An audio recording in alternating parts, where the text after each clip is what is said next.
톨스토이 단편소설 사람은 무엇으로 사는가?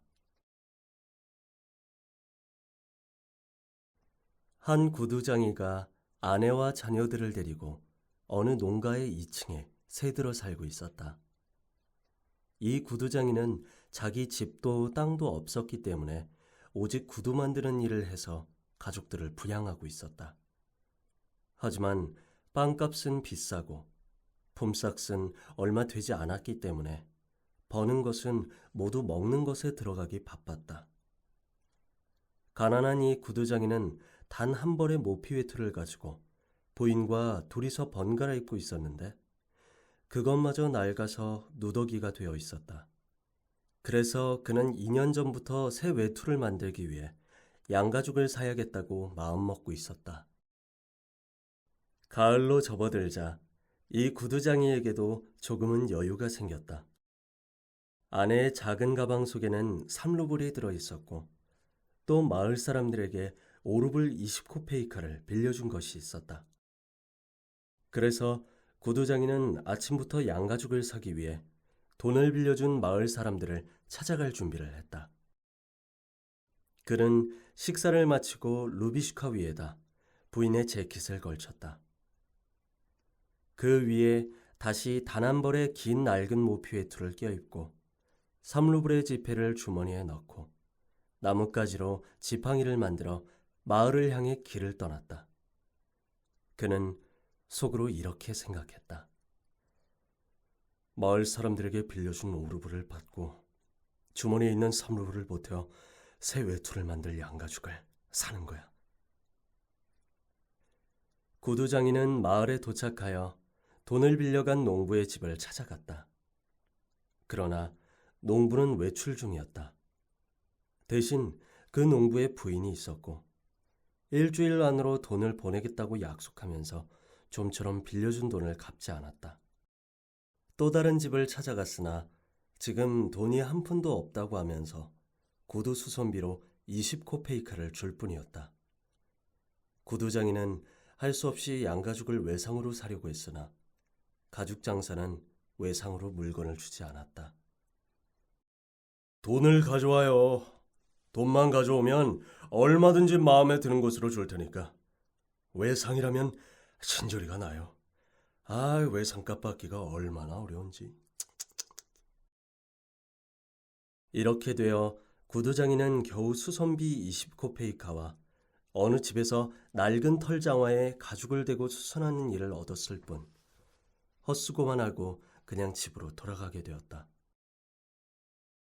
구두장이는 기분이 상하고 힘이 빠져 수선비로 받은 20코페이카를 몽땅 털어 보드카를 한 잔 마시고 양가죽도 사지 못한 채 집으로 돌아가고 있었다. 집을 나설 때에는 좀 추운 것 같았으나 보드카 한 잔을 마시고 나니 모피 외투가 없어도 될 만큼 몸이 따뜻해졌다. 구두장이는 한 손에 든 지팡이로 얼어붙은 땅을 두드리고 다른 한 손으로는 털정화를 휘두르며 혼잣말로 중얼거렸다.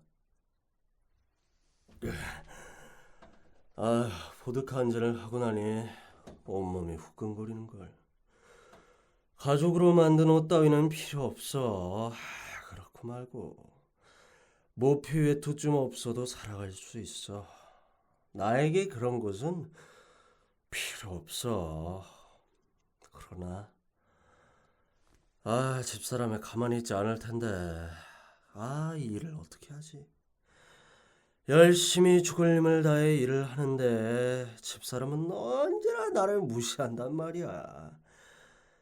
그래, 이번에도 그 사람들이 돈을 가져오지 않으면 그놈의 모자라도 뺏어야겠어. 그렇게 하고 말고. 그리고 이게 무슨 짓들인가? 고작 20코페이크를 주다니. 이걸 가지고 뭘 하란 말인가? 기껏해야 술 한 잔 마시면 그만인걸. 니놈들은 어렵다고 엄살을 부리지만 나는 더욱 죽을 지경이야. 너희들은 집도 있고 가축도 있고 그 외에도 가진 것이 많지만 나는 고작해야 이 낡은 외투뿐이야. 너희들은 농사를 지어 직접 수확한 밀로 빵을 만들지만 나는 모두 돈을 내고 사야 해. 최소한 일주일에 3루블은 빵값으로 치러야 해. 집에 돌아가면 빵도 없을 텐데 지금 당장 1루블 50코페이카는 있어야 해.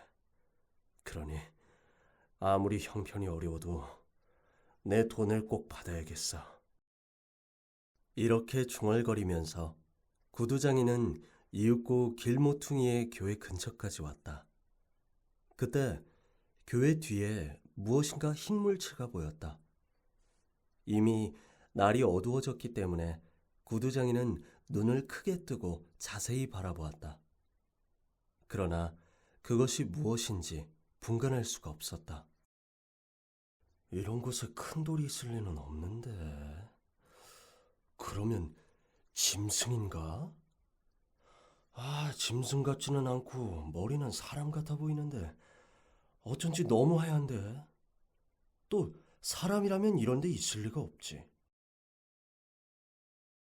구두장이는 좀 더 가까이 다가가 보았다. 그때서야 똑똑히 보였다.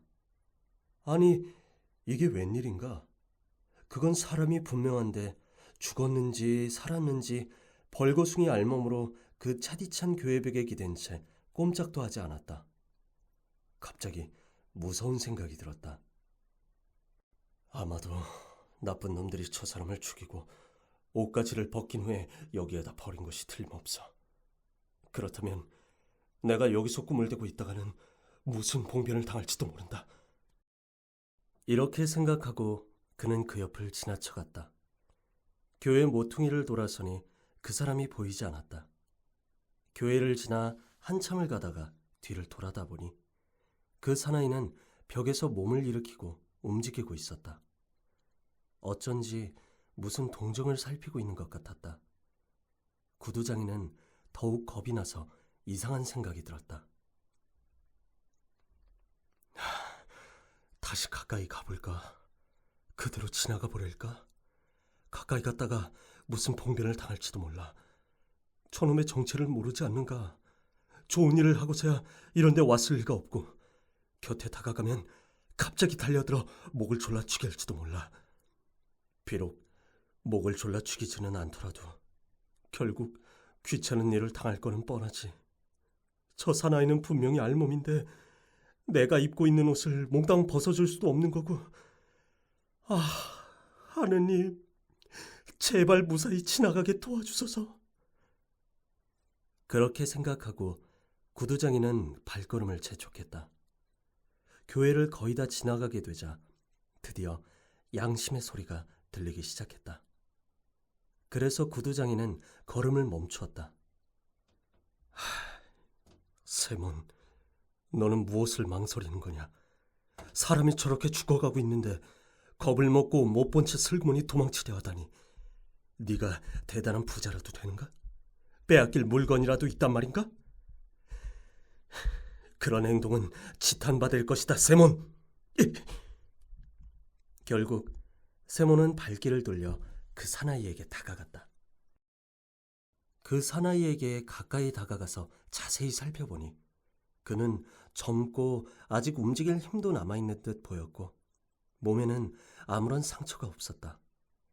그러나 추위 때문에 몸이 얼어붙어 말을 잘 듣지 않는 모양이었다.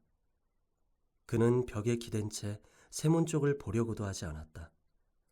너무 추운 나머지 눈을 들어 쳐다볼 수도 없는 모양이었다.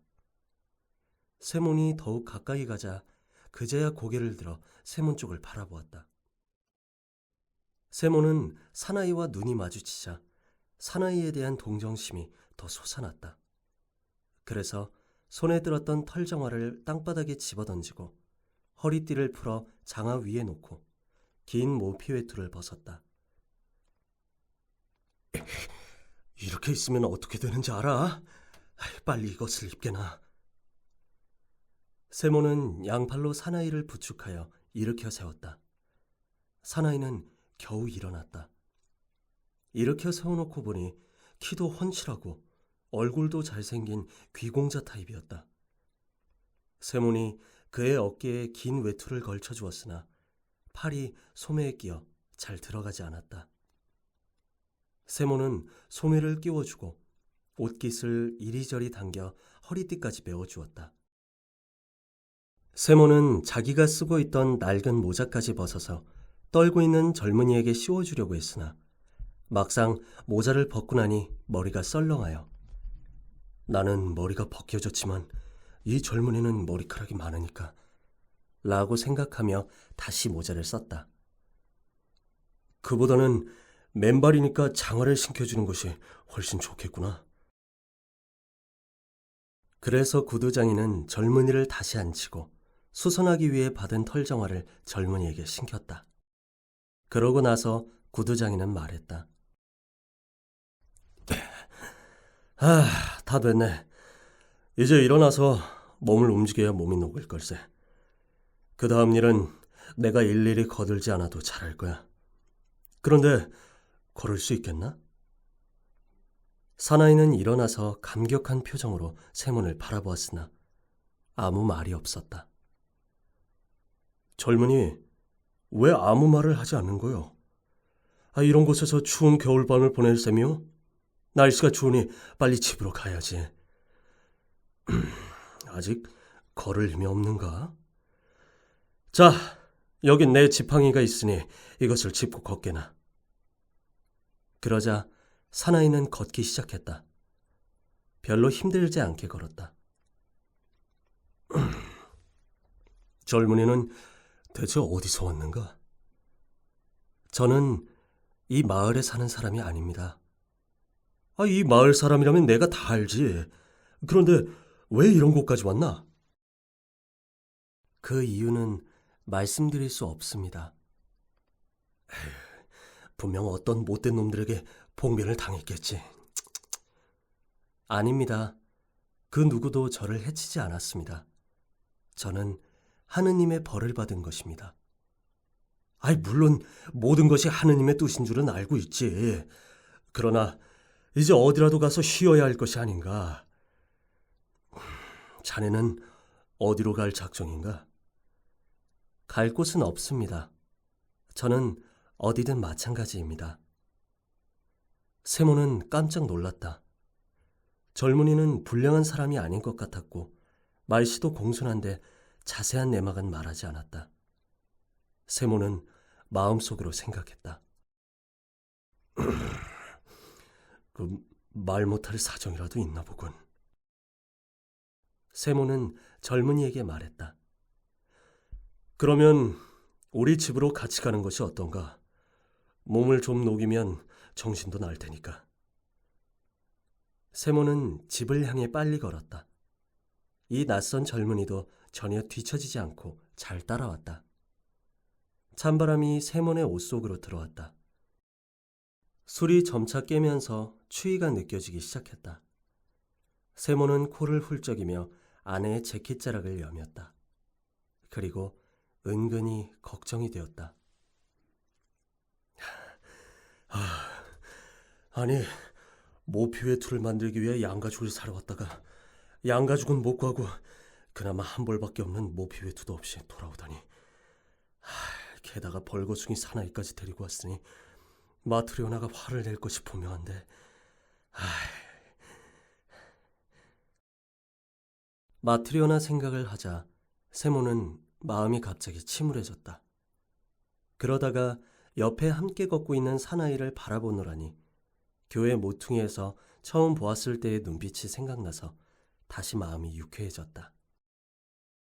세몬의 아내는 서둘러 집안일을 마쳤다. 장작을 쪼개고 물을 길어온 다음 아이들과 함께 저녁 식사를 마치고 나서 깊은 생각에 잠겼다. 빵은 언제 굽는 것이 좋을까? 저녁에 구울까 내일 아침에 구울까 궁리하고 있었다. 세몬이 밖에서 점심을 먹고 들어오면 저녁은 이곳으로 충분하고 내일 아침 식사 끼니도 이것으로 해결할 수 있겠지. 마트리오나는 큰 빵 조각을 만지며 궁리하고 있었다. 오늘 저녁에는 빵을 굽지 않아도 되겠다. 밀가루도 조금밖에 없으니 이 빵으로 금요일까지 버텨야겠어.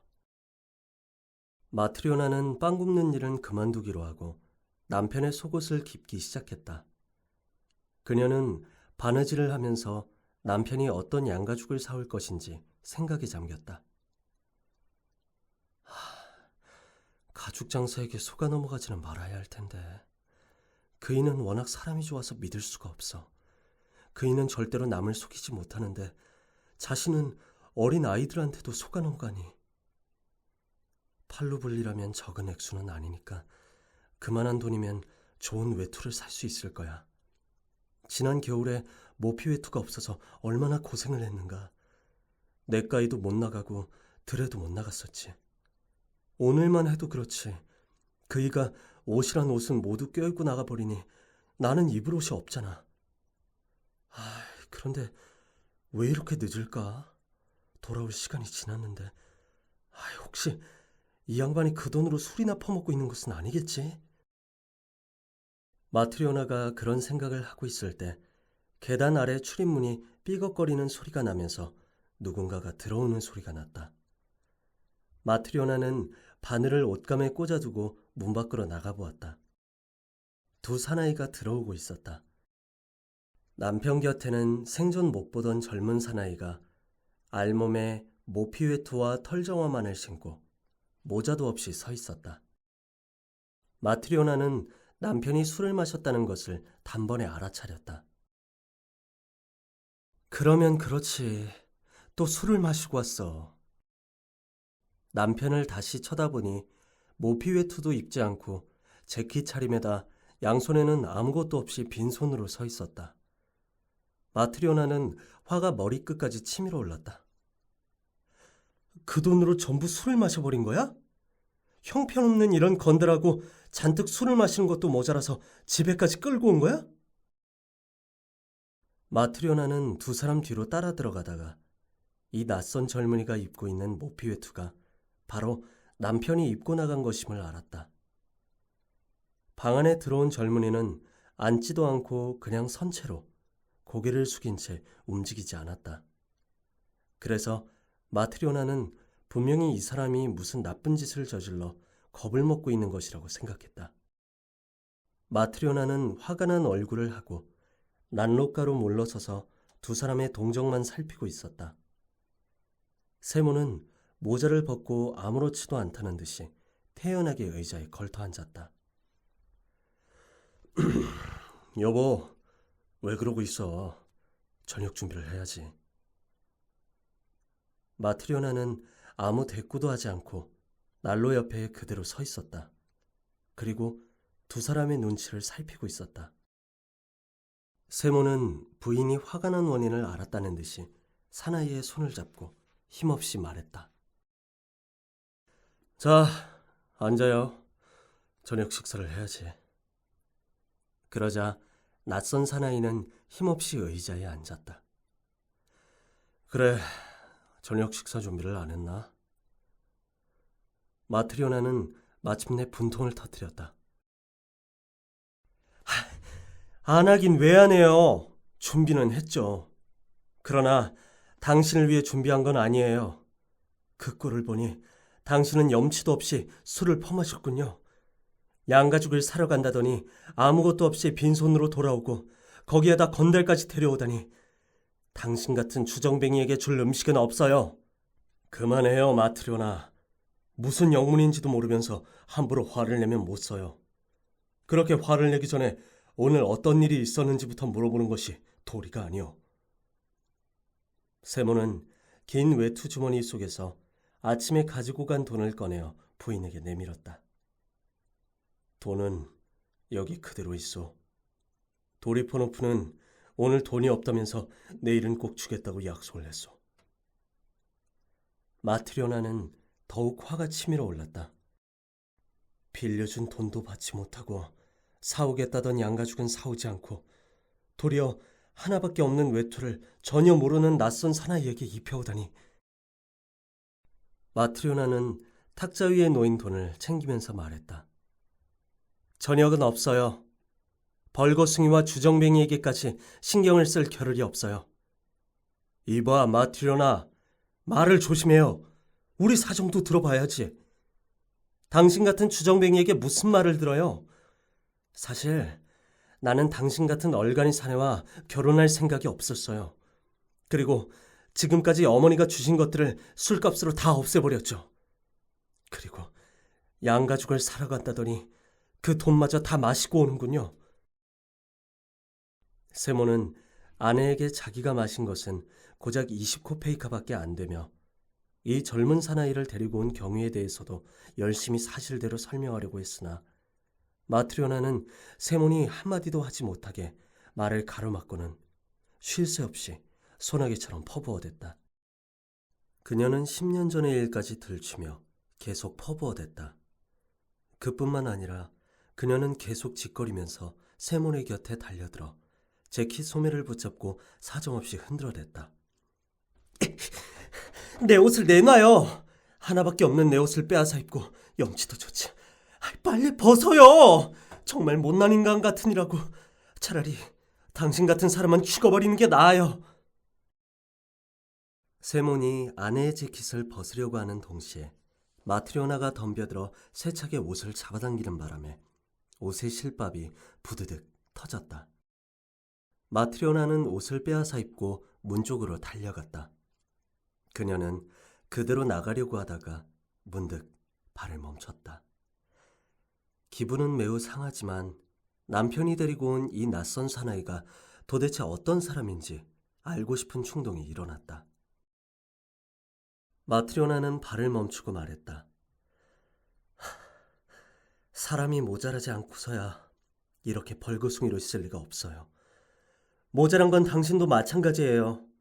만일 나쁜 짓을 안 했다면 어디서 이 사나이를 끌고 왔는지 왜 똑똑히 말을 못해요? 그러니까 내가 그 말을 하려던 참이야. 내가 집으로 돌아오는 길에 이 사람이 교회 담 밑에 벌거벗은 몸으로 쭈그리고 앉아 있었는데 얼어 죽을 정도였어. 글쎄, 여름도 아닌데 알몸으로 떨고 있었어. 정말 하느님이 도우신 거요. 내가 그리로 지나갔으니까 망정이지. 그렇지 않았다면 영락없이 얼어 죽고 말았을 거요. 사람이 살다 보면 언제 무슨 일을 당할지 알 수 없는 일이지 않소. 그래서 내가 입고 있던 외투를 입히고 집에까지 데려왔지. 마트리오나, 당신도 마음을 가라앉히고 이 사람의 처지를 한번 생각해봐요. 사람은 누구나 한 번은 죽는단 말이오. 마트리오나는 다시 욕설을 퍼부으려 하다가 문득 젊은이를 쳐다보자 말문이 다시 막혔다. 사나이는 의자의 맨 끝에 꼼짝도 하지 않고 앉아 있었다. 두 손은 무릎 위에 얌전히 올려놓고 고개를 가슴에까지 떨어뜨리고 눈을 감고 마치 무엇이 목을 조르는 것처럼 얼굴을 일그러뜨리고 있었다. 마트리오나가 입을 다물고 조용했기 때문에 세몬이 입을 열었다. 마트리오나, 당신에게는 하느님도 없단 말이오. 마트리오나는 이 말을 듣고 다시 한번 젊은이를 쳐다보았다. 그 순간 마트리오나의 기분이 차츰 가라앉기 시작했다. 그녀는 문에서 몸을 돌려 난로가 놓인 한쪽 구석으로 가서 서둘러 저녁 준비를 시작했다. 식탁 위에 술잔을 놓고 크바스를 따르고 남은 빵을 내놓으며 그들에게 말했다. 자, 식사들 하세요. 세모는 낯선 사나이를 식탁으로 데리고 갔다. 식탁에 앉아요. 세모는 큰 빵을 잘게 잘랐다. 둘은 빵을 먹기 시작했다. 마트리오나는 식탁 한쪽에 앉아 한 손으로 턱을 받치고 낯선 젊은이를 바라보았다. 마트리오나는 이 젊은이가 불쌍하게 생각되어 계속 돌봐주고 싶은 마음이 들었다. 그러자 젊은이는 갑자기 밝은 표정으로 변하고 일그러진 얼굴도 펴면서 마트리오나 쪽으로 눈길을 돌리며 싱긋 웃었다. 식사가 끝나고 마트리오나는 식탁을 치운 다음 그 낯선 젊은이에게 물었다. 도대체 당신은 어디서 왔어요? 저는 이 마을에 사는 사람이 아닙니다. 그러면 왜 그런 곳에 있었나요? 그 사정은 말할 수가 없습니다. 길에서 강도라도 만났나요? 아닙니다. 저는 하느님께 벌을 받았습니다. 그래서 그렇게 벌거벗은 몸으로 쭈그리고 있었어요? 네. 그래서 알몸으로 앉아있다가 얼어 죽을 뻔했죠. 그것을 보고 주인 양반이 저를 불쌍히 생각하여 외투를 벗어 입히고 털장화를 신겨 여기까지 데리고 온 것이지요. 두 분께서는 틀림없이 하느님의 은총을 받으실 겁니다. 마트리오나는 자리에서 일어나 방금 기워놓았던 세몬의 낡은 속옷을 그 젊은이에게 주었다. 그리고 바지도 찾아서 건네주었다. 젊은이는 속옷도 없잖아. 자, 이것을 입고 아무데나 마음에 드는 곳에서 주무세요. 젊은이는 모피 외투를 벗고 속옷을 입은 다음 침대에 누웠다. 마트리오나는 등불을 끄고 모피 외투를 집어 남편 곁으로 갔다. 마트리오나는 외투 자락을 덮고 눕긴 했으나 좀처럼 잠을 잘 수 없었다. 낯선 젊은이의 일이 머릿속을 떠나지 않았다. 그 젊은이가 마지막 남은 빵을 먹었으니 내일 아침 먹을 빵이 없다는 것과 모자란 형편에 남편의 속옷과 바지를 주워버렸으니 여간 아쉬운 생각이 들지 않을 수 없었다. 그러나 젊은이가 조용히 웃던 모습을 생각하니 가슴이 뭉클해졌다. 마트리오나는 오랫동안 잠을 이룰 수 없었다. 세몬 역시 잠을 자지 못하고 외투 자락을 잡아당기곤 했다. 그때 마트리오나가 말을 걸었다. 남은 빵을 다 먹어버렸는데 내일 먹을 것을 준비해두지 못했으니 어떻게 하면 좋죠? 이웃 마네리아 집에 가서 좀 구워올까요? 그래, 그게 좋겠군. 어찌됐든 간에 굶기야 하려고. 마트리오나는 가만히 누워서 생각하다가 말했다. 나쁜 사람은 아닌 것 같은데 왜 자기 신분을 밝히지 않죠? 글쎄, 말 못할 사정이라도 있겠지. 세몬, 왜? 우리는 남을 도와주는데 왜 남들은 우리를 도와주지 않죠? 세몬은 대답할 말이 없었다. 그런 생각을 해봐야 무슨 소용이 있어. 라고 말한 뒤 돌아 누웠다. 그리고 곧 잠이 들었다. 다음 날 아침 세몬은 일찍 잠에서 깨었다. 마트리오나도 아이들이 일어나기 전에 이웃집에 빵을 꾸러 갔다. 어젯밤에 데리고 온 젊은이는 낡은 속옷과 바지를 입은 채 의자에 앉아 천정만 바라보고 있었다. 그리고 그렇게 앉아있는 모습이 어제보다 한결 밝아 보였다. 어이 젊은이, 배에서는 먹을 것을 요구하고 몸에는 입을 것을 걸쳐야 하니 벌이는 해야 하지 않겠나? 자네는 무슨 일을 할 줄 아나? 저는 아무것도 할 줄 모릅니다. 세모는 뜻밖의 대답에 깜짝 놀랐다. 그래도 하겠다는 마음만 있으면 돼. 사람은 무엇이든지 배우면 할 수 있는 거야. 그러죠. 모두들 일을 하니까 저도 하겠습니다. 그래. 자네 이름은 무엇이라고 하는가? 미하일이라고 합니다. 이봐 미하일, 자네는 자네 신분에 대해서 말하고 싶지 않은 것 같으니 그건 아무래도 좋아. 굳이 우리가 알아야 할 이유는 없으니까. 그러나 자기 몫은 해야 해. 내가 시키는 일을 하겠다면 우리 집에 있어도 좋아. 괜찮은가? 감사합니다. 열심히 배워 익히겠습니다. 무슨 일이든지 가르쳐 주십시오. 세모는 실가닥을 손가락에 감고 실을 꼬기 시작했다. 별로 어려운 것은 아니야. 잘 보게. 미하일은 그것을 자세히 들여다보더니 쉽게 익혀가지고 손가락으로 실을 꼬았다. 세모는 또한 꼰 실을 가지고 바느질하는 방법도 가르쳤다. 가죽을 잘라 맞추는 일, 돼지털로 신발을 꿰매는 일도 보여주는 대로 미하일은 쉽게 배웠다. 미하일은 세몬이 어떤 일을 가르쳐도 즉시 터득하여 사흘 만에 오래전부터 구두 만드는 일을 했던 사람처럼 능숙하게 일을 처리했다.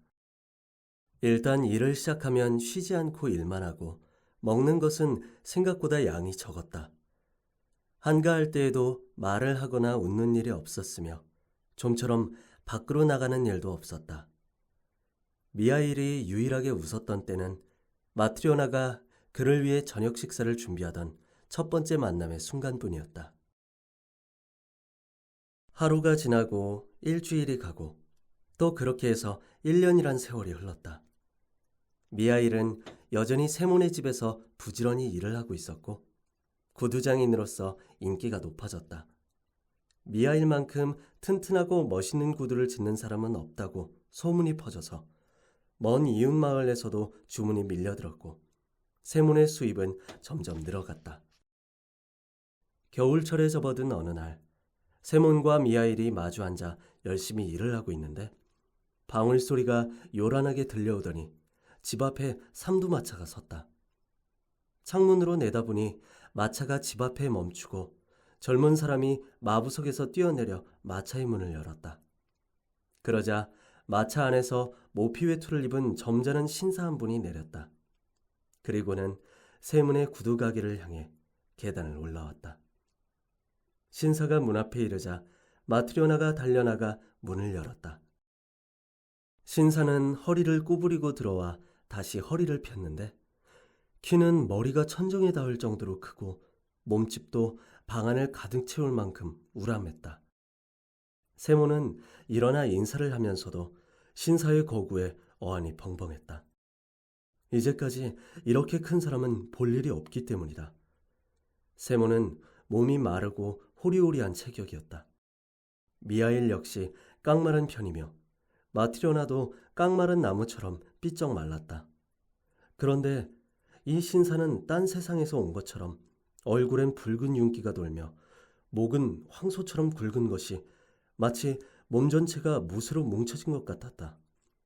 신사는 숨을 크게 한번 내쉬더니 외투를 벗은 후 의자에 앉고 나서 물었다. 이 가게 주인이 어느 쪽인가? 세몬이 나서며 말했다. 네, 제가 주인입니다, 나으리. 그러자 신사는 큰 소리로 젊은 하인에게 말했다. 배치키, 그것을 이리 가져와. 젊은 하인은 달려가서 무슨 꾸러미를 가져왔다. 신사는 그것을 탁자 위에 올려놓더니 풀어라 하고 하인에게 명령했다. 하인이 보따리를 풀었다. 가죽이었다.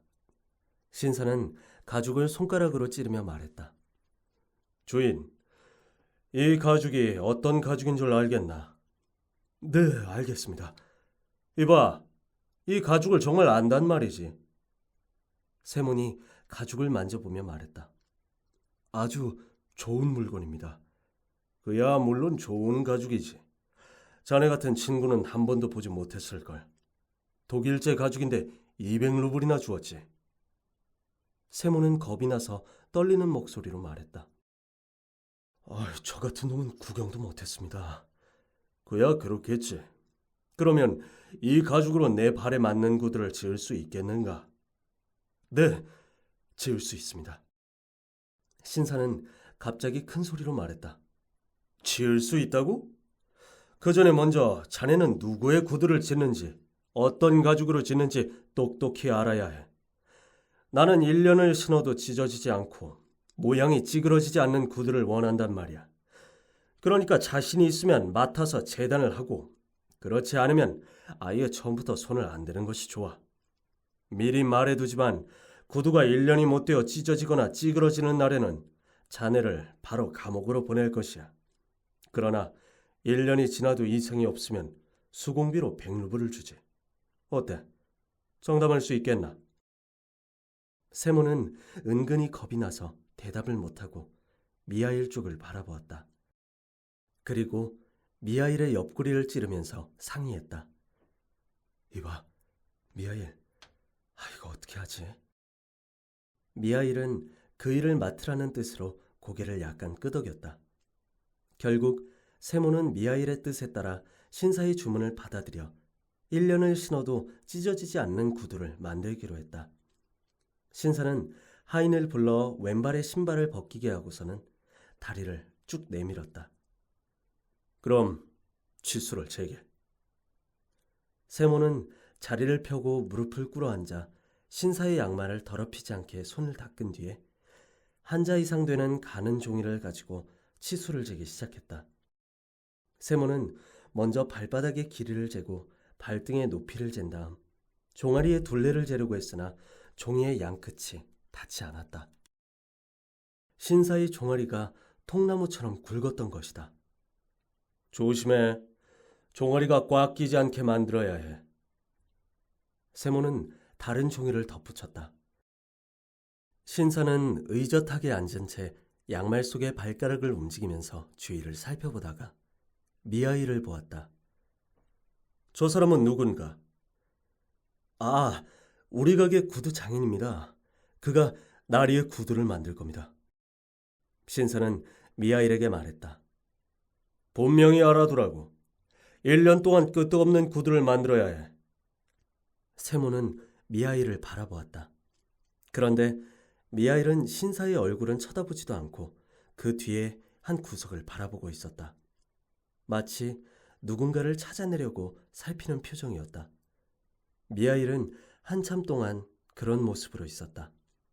그러다가 갑자기 싱긋 웃더니만 얼굴 전체가 환하게 밝아졌다. 이 바보 같은 녀석, 무엇을 보고 그렇게 싱글거리고 있어? 정신 차려서 기한 내에 구두를 만들어낼 생각은 안 하고 말이야. 그러자 미하일이 대답했다. 네, 기한 내에 만들어 놓겠습니다. 그래? 그럼 됐어. 신사는 한쪽 구두를 신고 모피 외투를 입은 후 문 쪽으로 걸어갔다. 문을 나설 때 들어올 때와는 다르게 허리를 굽히지 않았기 때문에 이마를 세게 부딪혔다. 신사는 화를 내며 분통을 터뜨리더니 이마를 문지르며 마차를 타고 떠났다. 신사가 사라지자 세몬이 말했다. 정말 어마어마한 분이야. 저 정도면 도끼로 쳐도 넘어뜨리지 못하겠는데. 온 집안이 흔들릴 정도로 부딪혔는데 별로 아프지도 않은 표정이군. 마트리오나도 가만히 있지 않고 거들었다. 그렇게 호강을 하고 사니까 몸도 크죠. 저렇게 크고 튼튼한 사람에겐 죽음의 사신도 가까이 가지 못할 거예요. 세몬이 미하일에게 말했다. 일을 맡기는 했지만 걱정이야. 만일 잘못되는 날엔 꼼짝없이 감옥에 가는 거야. 가죽은 비싸고 나리의 성질은 괴팍한데 만에 하나 실수하는 날엔 큰일이야. 이봐 미하일, 자네는 눈도 밝고 솜씨도 좋으니까 이 치수대로 재단을 하게. 나는 나중에 겉가죽을 꿰매겠네. 미하일은 세몬이 하라는 대로 신사가 가지고 온 가죽을 탁자 위에 올려놓고 가위를 가지고 재단하기 시작했다. 마트리오나는 미하일 곁으로 가서 미하일이 재단을 하는 것을 지켜보다가 깜짝 놀랐다. 오랫동안 곁에서 보았기 때문에 마트리오나도 이제는 구두 만드는 일에 상당히 익숙해졌는데 미하일은 신사가 주문한 구두 모양과는 다르게 아주 엉뚱하게 재단을 하고 있었다. 마트리오나는 주의를 주려고 하다가 다시 생각했다. 그분의 장화를 어떻게 만들어야 하는지 내가 잘못 들은 건지도 몰라. 미하일이 나보다 더 잘 알고 있겠지. 괜히 참견했다가 망신만 당할지도 모르지. 미하일은 재단을 마치고 실로 꿰매기 시작했는데 그것은 장화를 만들 때 꿰매는 두 겹실이 아니고 가벼운 슬리퍼를 만들 때 사용하는 한 겹실이었다. 마트리오나는 그것을 보고 다시 한번 놀랐으나 역시 아무 말도 하지 않고 지켜만 보았다. 미하일은 조금도 흐트러지지 않고 열심히 꿰매고 있었다. 한참 후 식사 시간이 되어 세몬이 일어나 미하일 쪽을 봤더니 그 신사가 가져온 가죽으로 슬리퍼를 만들고 있는 것이 아닌가. 세몬은 너무 놀라서 크게 소리를 질렀다. 아니, 이게 뭐야? 미하일은 우리 집에 1년을 같이 있으면서 한 번도 실수를 한 적이 없는데 하필이면 이럴 때 엄청난 실수를 하다니. 나리는 굽이 있는 장화를 주문하셨는데 슬리퍼 따위를 만들어버렸으니 그 나리께 어떻게 변명을 하지? 이 비싼 가죽은 다시 구할 수도 없는데 이 일을 어떻게 하면 좋단 말인가? 그래서 미하일에게 물었다. 여보게 미하일, 이게 무슨 짓인가? 아니, 나를 아주 죽일 작정인가? 이래서야 감옥 밖에 더 가겠는가? 나리는 장화를 주문했는데 도대체 무엇을 만들어 놓았는가? 세몬이 너무 기가 막혀 꾸중을 하고 있는데 밖에서 소리가 나더니 누군가가 문을 두드렸다. 두 사람이 창문을 내다보니 누군가 말을 타고 와서 문 앞에 서 있었다. 문 가까이 가보니 방금 그 신사와 함께 왔던 젊은 하인이었다. 안녕하세요. 예, 어서 오세요. 무슨 일로? 실은 방금 주문했던 장화 때문에 심부름을 왔습니다. 장화 때문이라뇨? 장화가 이제는 필요 없게 되었습니다. 나리께서 갑자기 돌아가셨습니다. 네? 여기를 나와 댁으로 돌아가던 도중에 마차 안에서 돌아가셨습니다. 마차가 집에 도착하여 내려드리려고 가까이 갔는데도 움직이지 않으셨습니다. 돌아가신 거죠. 마차에서 겨우 끌어내었습니다. 그래서 마님께서 방금 주문한 장화는 이제 필요 없으니 그 가죽으로 죽은 사람에게 신기는 슬리퍼를 만들어 오라고 하셨습니다. 그래서 이렇게 왔습니다. 미하일은 탁자 위에 남은 가죽을 모아 둘둘 말아서 묶고 다 만든 슬리퍼를 툭툭 털어 앞치마로 곱게 닦아서 젊은 하인에게 전해주었다. 젊은 하인은 슬리퍼를 받고 돌아갔다. 여러분, 안녕히 계십시오. 다시 1년이 지나고 여러 해가 지나 미하일이 세몬의 집에 머문 지 어느덧 6년이 되었다. 미하일은 그래도 여전히 어디를 가는 일도 없었고 쓸데없는 말도 하지 않았다. 그동안 그가 웃었던 일은 2번 있었는데 한 번은 마트리오나가 처음 저녁 식사를 준비하고 있을 때 서로 얼굴을 마주친 순간이었고 또 한 번은 장화를 주문하러 왔던 신사를 보았을 때였다. 세몬은 미하일의 구두장인으로서의 실력에 만족했고 미하일을 대견스럽게 생각하고 있었다. 그는 이제 어디서 왔느냐고 묻지도 않았고 혹시 미하일이 나가버리지 않을까 그것만 걱정하고 있었다. 그러던 어느 날 온 식구가 집안에 모여 있었다. 마트리오나는 냄비를 화덕에 올려놓고 음식을 만들고 있었고 아이들은 의자를 넘어다니며 장난을 치기도 하고 창밖을 내다보기도 했다. 세몬은 창가에서 열심히 구두를 꿰매고 있었고 미하일은 다른 창가에서 구두 뒤꿈치를 만들고 있었다. 그때 한 사내아이가 의자를 넘어 미하일에게 오더니 어깨를 흔들면서 말했다. 미하일 아저씨, 저것 좀 보세요. 어떤 아주머니가 여자아이 2을 데리고 이리로 오는 것 같아요. 그런데 한 아이는 절름발이에요. 사내아이가 말하자 미하일은 하던 일을 멈추고 고개를 돌려 창밖을 유심히 바라보았다. 세몬은 미하일의 태도에 놀랐다. 지금까지 창밖을 내다보거나 한눈을 파는 일이 없었는데 오늘따라 창에 얼굴을 바짝 붙이고 무엇인가에 정신없이 눈길을 보내고 있었다.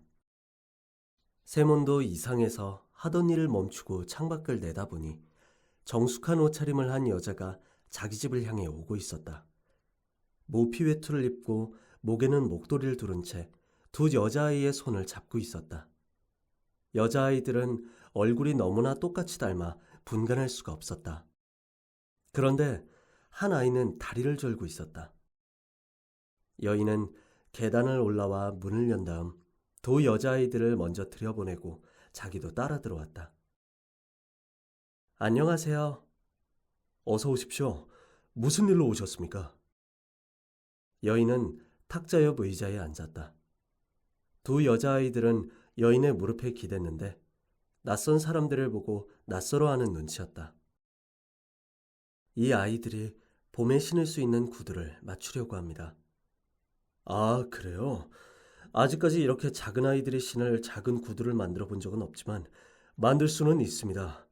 바깥에 장식을 한 것도 있고 안에 천을 댄 것도 있는데 어느 곳으로 할까요?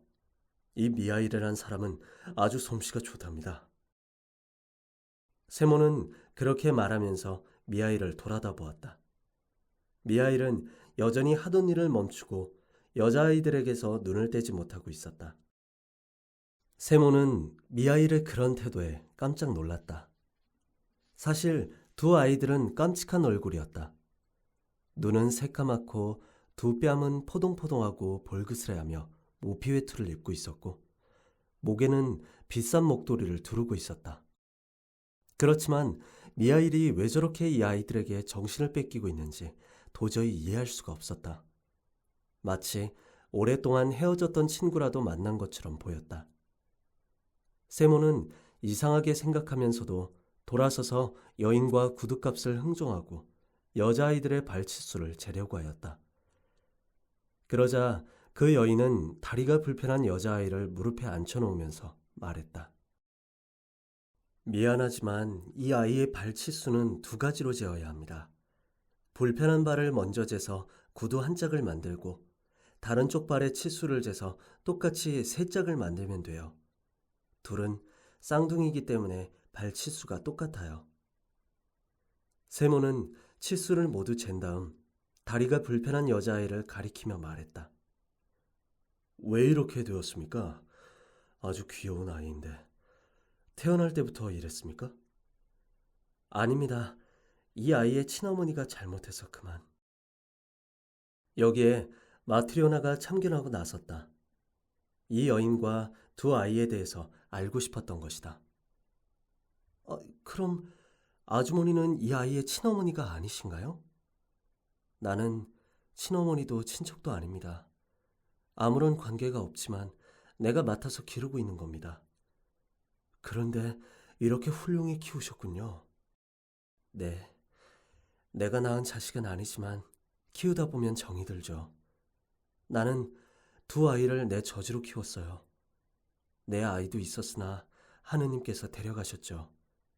죽은 내 아이는 별로 불쌍하지 않은데 이 아이들은 정말 가여워서 견딜 수가 없어요. 그러면 이 아이들은 누구의 자식입니까? 이 여인은 다음과 같이 이야기를 했다. 6년 전의 일입니다. 이 두 아이는 태어난 지 하루도 안 돼 고아가 되었습니다. 얘들 아버지는 이 아이들이 태어나기 사흘 전에 죽고 어머니는 아이들이 태어난 지 하루도 안 되어서 죽었어요.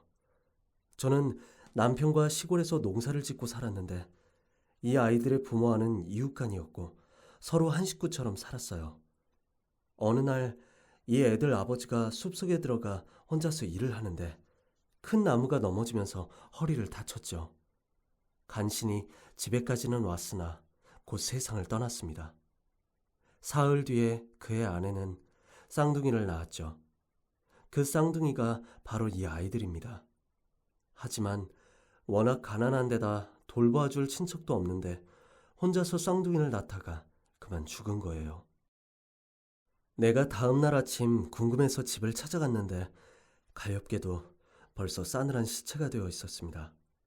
그리고 숨이 넘어가는 순간 고통에 몸부림치다가 이 아이를 덮쳐서 한쪽 다리를 못쓰게 만들었죠. 조금 후에 마을 사람들이 모여 시체를 수습한 뒤에 깨끗한 옷을 입히고 관을 짜서 장사를 지냈죠. 모두들 친절하고 인정 있는 사람들입니다. 그러나 갓 태어난 아이들이 문제였어요. 정말 난처했어요. 그것에 모인 사람들 중에 젖을 물릴 수 있는 사람은 나 혼자뿐이었어요. 나는 태어난 지 겨우 8주 된 아들이 있었어요. 그래서 우선 내가 두 아이를 맡기로 하고 집에 데려왔죠. 그 다음에 마을 사람들이 모여 이 아이들을 어떻게 할까 의논했지만 좋은 방법이 없어 결국 다시 부탁이 왔어요. 아주머니, 이 아이들을 얼마 동안만 맡아주세요. 그러면 우리가 곧 다른 방법을 찾아볼 테니까요. 나는 두 아이들을 계속 맡기로 했습니다. 처음에는 온전한 아이에게만 젖을 먹였습니다. 다리가 불편한 아이에게는 아예 젖을 줄 생각을 안 했어요. 그런 상태에서는 도저히 살 수가 없다고 생각했기 때문이죠. 그러다가 갑자기 불쌍한 생각이 들어 같이 젖을 먹이게 되었어요. 그래서 나는 세 아이를 한꺼번에 젖을 먹여 키웠는데 내가 아직 젊고 기운이 넘치고 아무것이나 잘 먹었기 때문에 가능했죠. 두 아이에게 동시에 젖을 먹이고 한 아이가 젖을 놓으면 기다리는 아이에게 젖을 주며 아이들을 힘들게 키웠어요. 그런데 이 두 아이는 하느님의 돌보심으로 건강하게 잘 자랐지만 내가 낳은 아이는 2년째 되던 해에 죽고 말았어요. 그 후에 나는 아이를 못 낳게 되었죠. 남편은 멀리 떨어진 이곳에서 일을 하고 있습니다. 급료도 많아서 살림 형편은 점점 나아졌고 불평 없이 살아가고 있습니다. 그런데 내게 아이가 없잖아요. 이 두 아이들마저 없었다면 나 혼자 얼마나 적적하게 살았겠어요. 내가 이 아이들을 귀여워하는 것은 너무나 당연하죠. 이 아이들은 내게 촛불과 같은 존재입니다. 여인은 한쪽 다리가 불편한 아이를 끌어안고 한 손으로 흐르는 눈물을 닦았다. 마트리오나는 깊은 한숨을 내쉬며 말했다. 아이들은 부모 없이는 살아도 하느님의 보살핌 없이는 살아갈 수 없다고 하더니 정말 그런가 봐요. 세 사람이 이런 이야기를 계속하고 있는데 미하일이 앉아있던 구석에서 갑자기 번개 같은 성광이 비치면서 온 집안이 환하게 밝았다. 모두 놀라서 그쪽을 바라보았더니 미하일이 의자에 앉아 두 손을 무릎 위에 올려놓고 하늘을 쳐다보며 밝은 미소로 빙그레 웃고 있었다. 얼마 후 여인이 두 여자아이를 데리고 돌아가자 미하일은 의자에서 일어나 일감을 탁자 위에 올려놓고 주인 내외에게 공손히 인사하면서 말했다. 이제 작별을 해야겠습니다. 주인님, 아주머니, 용서하십시오. 하느님이 저를 용서하여 주셨으니 두 분께서도 용서해 주실 줄 믿습니다. 두 부부가 미하일을 바라보니 그에게서 눈부신 광채가 빛나고 있었다. 세몬도 일어나 미하일에게 정중하게 인사를 했다.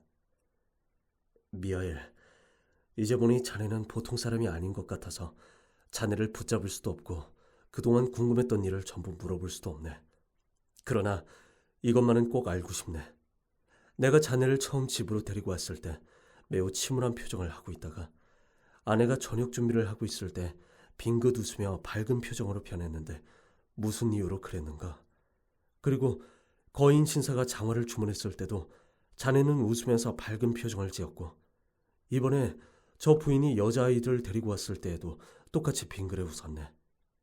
미하일, 어째서 자네에게서 밝은 빛이 나며 왜 세 번을 웃었는지 그 이유를 알려주게.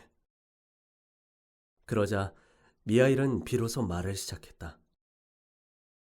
저의 몸에서 빛이 나는 것은 다름이 아니오라 지금까지 하느님의 벌을 받고 있었고 오늘에야 비로소 용서를 받았기 때문입니다. 또 세 번 웃었던 것은 하느님께서 말씀하신 세 가지 말씀의 뜻을 깨달았기 때문입니다. 첫 번째는 아주머니께서 나를 가련하다고 느껴 보살펴줄 마음이 생겼을 때 깨달음이 있어서 웃었고, 두 번째는 거인 신사가 장화를 주문했을 때에 알게 되어 웃었고, 방금 두 아이를 보았을 때 마지막 세 번째 말씀의 뜻을 알게 되어 웃었던 것입니다. 세모는 다시 물었다. 미하엘, 하느님은 어째서 자네에게 벌을 내리셨는가? 그리고 자네가 깨달았다는 하느님의 세 가지 말씀은 대체 무엇인가? 나도 궁금하니 좀 들려주게. 미하일은 조용한 목소리로 대답했다.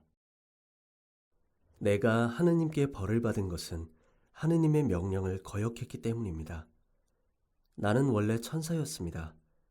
어느 날 하느님은 나에게 한 여인의 영혼을 데리고 오라는 명령을 내리셨습니다. 그래서 인간 세상에 내려와 그 여인을 찾아가 보니 쌍둥이 딸을 방금 해산한 뒤 몸이 쇠약해져 누워 있었습니다. 갓난아이들은 어머니 옆에서 움직이고 있었으나 어머니는 아이를 안고 젖 먹일 힘도 없었습니다. 그때 내 모습을 발견한 여인은 하느님이 자기를 데리고 갈 사람을 보낸 줄 알고 슬프게 흐느끼며 애원했습니다.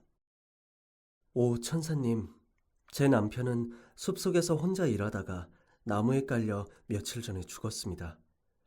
저는 부모님도 없고 형제도 없기 때문에 갓난아이를 돌볼 사람이 없습니다.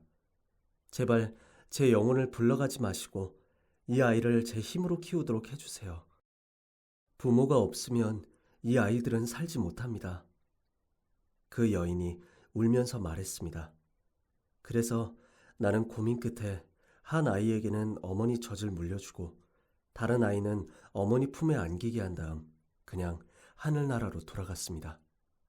그리고 하느님께 말씀을 드렸습니다.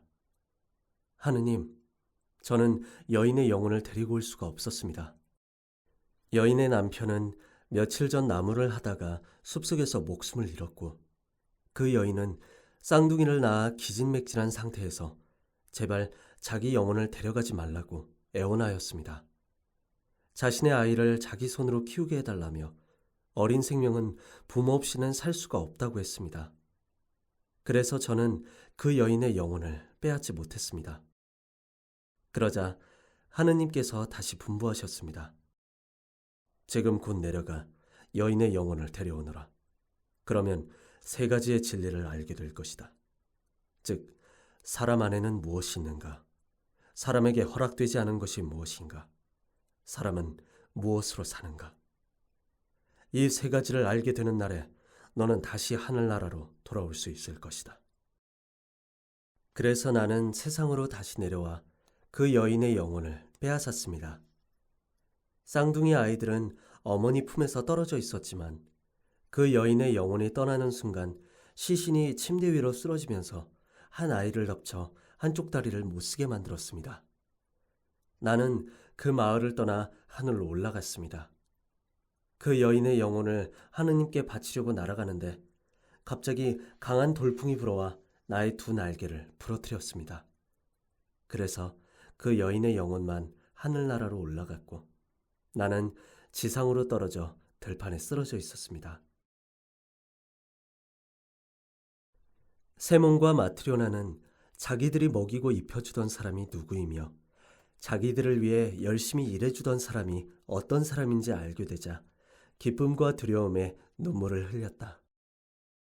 천사는 다시 말을 이었다. 나는 홀로 벌거벗은 채 들판에 버려졌습니다. 나는 그때까지 인간의 추위, 고통, 굶주림 같은 것을 알지 못했습니다. 나는 갑자기 인간이 된 것입니다. 배가 몹시 고팠고 몸은 얼어 어떻게 해야 좋을지 몰랐습니다. 그때 문득 들판 너머 하느님의 교회가 서 있는 것을 보고 그곳에 몸을 의지하려고 다가갔습니다. 그러나 교회 문이 잠겨 있어서 안으로 들어가지 못했고 찬바람만을 피해 교회 뒤로 돌아가 앉아 있었습니다. 해가 지고 어둠이 찾아오자 배는 더욱 고파지고 몸은 차츰 얼어붙어 나는 꼼짝도 할 수 없었습니다. 그때 문득 사람의 발소리가 들려왔는데 한 사람이 장화를 들고 내가 있는 쪽으로 걸어오면서 혼자 무엇이라고 중얼거렸습니다. 나는 인간이 된 후 처음으로 언젠가는 반드시 죽는 인간의 모습을 보았습니다. 나는 그 얼굴이 너무나 무서워서 얼른 돌아앉아 버렸습니다. 그리고 그 사나이가 중얼거리는 소리를 들어보니 이 추운 겨울에 어떻게 입을 것을 마련할 것이며 어떻게 처자식을 먹여 살릴 것인가 하는 것이었습니다. 그래서 나는 생각했습니다. 나는 지금 추위와 배고픔으로 죽어가고 있다. 마침 사람이 오고는 있지만 그는 자기 아내의 모피 외투를 어떻게 마련할 것이며 어떻게 먹고 살아갈 것인가를 걱정하고 있다. 이 사람은 나를 도와줄 능력이 없을 것이다. 그는 나를 발견했으나 얼굴을 찡그리며 조금 전보다 더욱 무서운 모습을 하고 걸음을 재촉하며 지나갔습니다.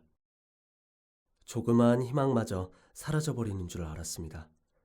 그런데 갑자기 사나이가 발을 멈추고 뒤돌아서 나에게 오는 소리가 들렸습니다.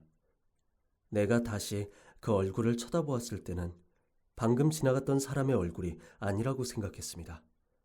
아까는 그 얼굴에 죽음의 기운이 서려 있었으나 지금은 생기가 가득하고 하느님의 인자함이 어려져 있음을 보았습니다.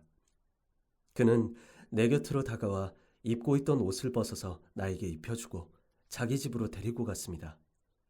그 사람의 집에 도착하니 한 여인이 우리를 맞이하였으나 불친절하게 대했습니다. 그 여인은 사나이보다 훨씬 무서운 얼굴을 하고 있었습니다. 그 여인의 입에서 죽음의 도끼가 뿜어나와 나는 그 입김에 제대로 숨을 쉴 수가 없어서 질식할 것만 같았습니다. 여인은 나를 추운 밖으로 쫓아내려고 했습니다. 만일 그때 나를 몰아냈다면 여인은 당장 죽고 말았을 것입니다. 나는 그것을 알고 있었습니다. 그러나 남편이 갑자기 하느님의 얘기를 하자 여인은 급히 태도를 바꾸어 부드러워졌습니다. 여인이 서둘러 저녁 식사 준비를 하면서 나를 쳐다보았을 때 벌써 그 얼굴에는 죽음의 그늘이 사라지고 생기가 차 있었습니다. 나는 거기서 하느님의 모습을 발견했습니다. 그때 나는 사람 안에 무엇이 있는가를 알게 될 것이다 라고 하신 하느님의 첫 번째 말씀의 뜻을 깨닫게 되었습니다. 나는 사람 안에 사랑이 있다는 것을 깨달았습니다.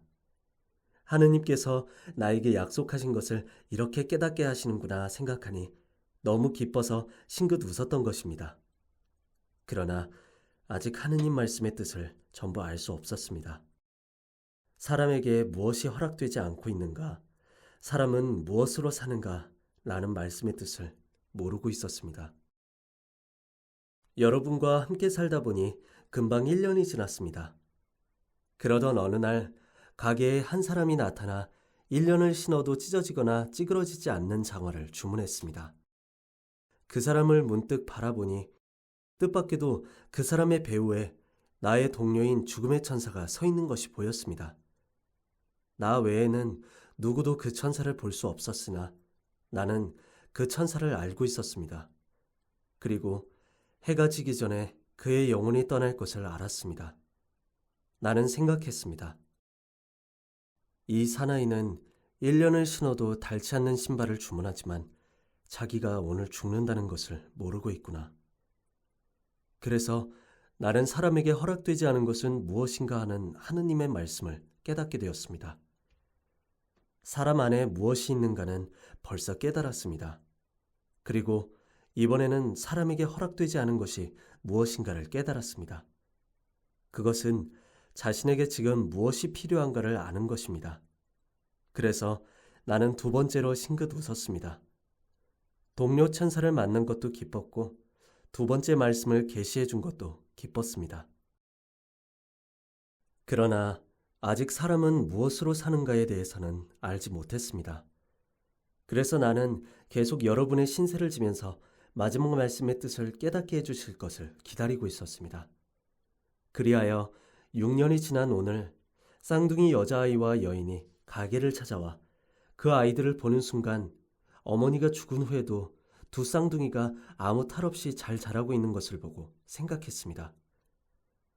그 어머니가 갓난아기를 생각해서 살려달라고 애원했을 때 나도 아이들은 부모가 없이는 살아가지 못한다고 생각했는데 다른 여인이 엄연히 잘 기르고 있었구나. 그리고 그 여인이 아이들이 잘 자라는 것에 보람을 느낀다고 하면서 감동의 눈물을 흘리는 것을 보았습니다. 거기서 살아계신 하느님의 모습을 보았고 사람은 무엇으로 사는가라는 말씀의 뜻도 깨닫게 되었습니다. 드디어 하느님께서 마지막 말씀을 깨닫게 해주시고 용서하셨다는 기쁨에 세 번째로 웃었던 것입니다. 그러자 천사의 모습이 나타났는데 전신이 눈부신 빛으로 둘러싸여 있어서 눈으로 똑바로 볼 수가 없었다. 그 천사는 큰 음성으로 말하기 시작했다.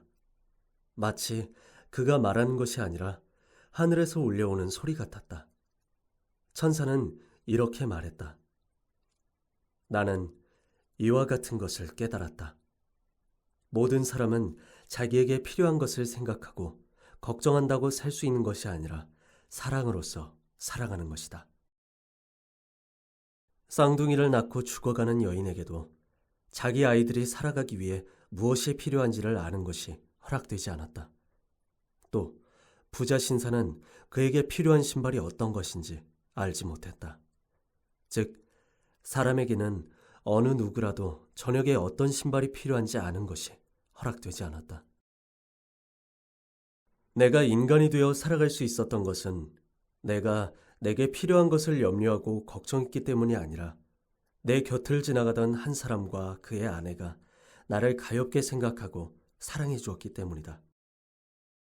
또 두 쌍둥이가 잘 자란 것도 그들의 어머니도 아닌 한 여인이 그 아이들을 불쌍히 여기고 사랑해 주었기 때문이다.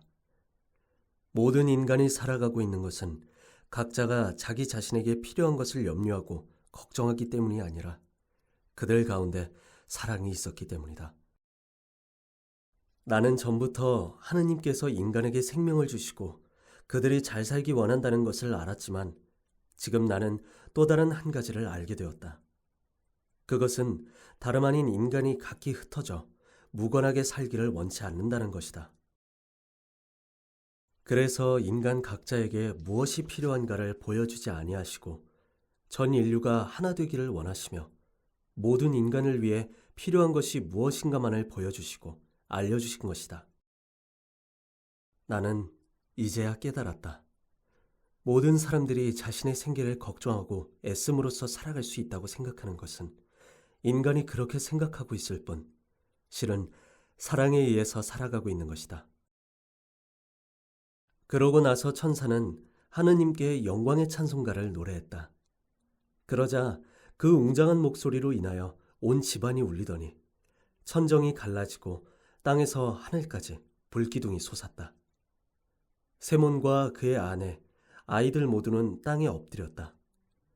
미하일의 등에 날개가 돋아나더니 미하일은 날개를 활짝 펼치고 하늘로 올라갔다.